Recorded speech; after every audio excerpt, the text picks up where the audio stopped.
नमस्कार, आप देख रहे हैं भारत की आवाज और मैं हूं आपके साथ साक्षी निर्माण। आइए शुरुआत करते हैं आज की कुछ खास खबरों से। कन्नौज ब्रेकिंग नवाब और नीलू यादव के मामले में रिश्तेदारों को डिटेन करने का आरोप। कन्नौज बार एसोसिएशन के द्वारा कलेक्ट्रेट में डीएम से की गई मुलाकात। अधिवक्ताओं ने पुलिस पर जमानतदार, रिश्तेदार और नाबालिग बच्चों को डिटेन करने का आरोप लगाया। डीएम शुभ्रांत कुमार से वकीलों ने पुलिस की शिकायत कर निर्दोषों को छोड़ने की मांग की है। कन्नौज से सद्दाम हुसैन की रिपोर्ट।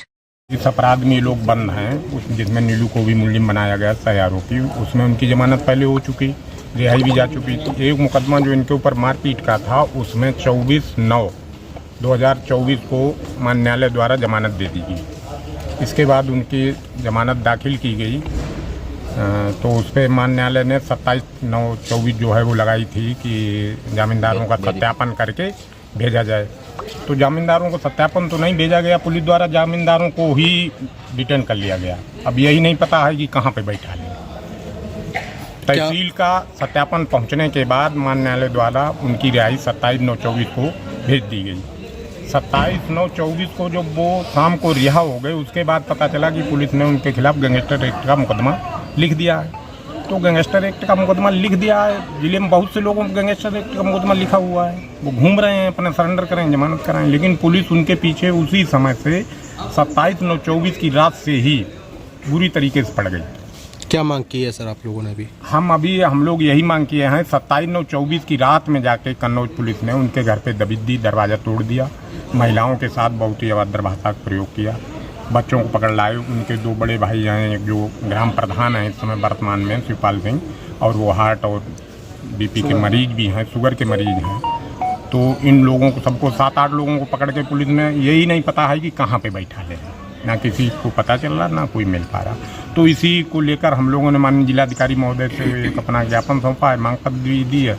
और ये नवाब सिंह और नीलू जो हैं, दोनों अधिवक्ता हैं, हमारे बार एसोसिएशन के सम्मानित सदस्य भी हैं, वहाँ विधि व्यवसाय भी करते हैं।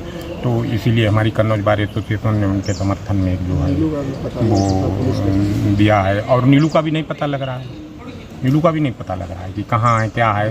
पुलिस की ही गिरफ्त में है, पुलिस अपना क्या कर रही है हम लोग ये भी नहीं बता सकते हैं। पता नहीं उसी को लेके हम लोगों ने पुलिस ने उनकी हत्या कर दी है। हम ये नहीं कुछ कह रहे हैं, ये तो बात की बात है, लेकिन इसी संबंध जिलाधिकारी महोदय को दिया है कि भाई जो अभियुक्त है उस पर आप कार्रवाई करिए और परिवार वालों को परेशान मत करिए। जबकि माननीय उच्च न्यायालय, उच्चतम न्यायालय हिंदुस्तान का ये कह रहा है कि जमानत होने के बाद किसी को रोका नहीं जा सकता है। अगर उसको जेल में रोका जाता है तो अनलीगल डिटेंशन माना जाए। जो भी रोकेगा वो उस अपराध का दोषी होगा।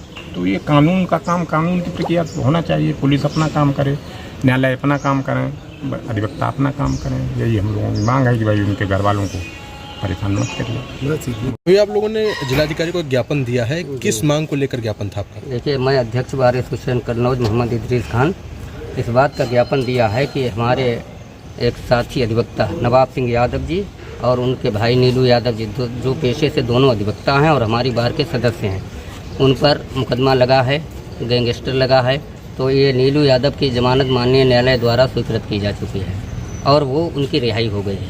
उसके बाद में गैंगस्टर की भी कार्रवाई हुई है। तो उसके निकलने के बाद में उनके बच्चों को, नाबालिग बच्चों को, नवाब सिंह के बच्चे को, उनके नीलू के घर वालों को या जामीनदारों को या औरतों को पुलिस पकड़ के ला रही है, थाने में बंद कर रही है, प्रताड़ित कर रही है। ऐसा कैसा न्याय है? जबकि लीगल प्रोसीजर जो है वो अपनाना चाहिए और हम उसमें पूरा सहयोग करने के लिए तैयार हैं। ऐसा नहीं है कि हम पूरा सहयोग, जो लीगली पोजीशन है उसमें पूरे तरीके से सहयोग करने के लिए तैयार हैं। तो हमारा कहना यही है, इसी बात का हमने ज्ञापन भी दिया है जिला अधिकारी महोदय जी को कि जो और लोग पकड़े गए हैं जिन पर कोई मुकदमे नहीं हैं, किसी में वांछित नहीं हैं या जामीनदार को बिठाए हुए हैं, उनको शीघ्र छोड़ दिया जाए और जो लीगल पोजीशन है वो चलाएं। कब से बैठाले हुए हैं, क्या जानकारी मिली आप लोगों को? ये तो मुझे ये मालूम हुआ, कल रात में पकड़ के ले गए थे, परसों रात में पकड़ कर लेकर गए थे वहाँ उनके गाँव अरंगापुर से। तब से थाने में बंद किए हुए हैं, या मैं नहीं बता सकता।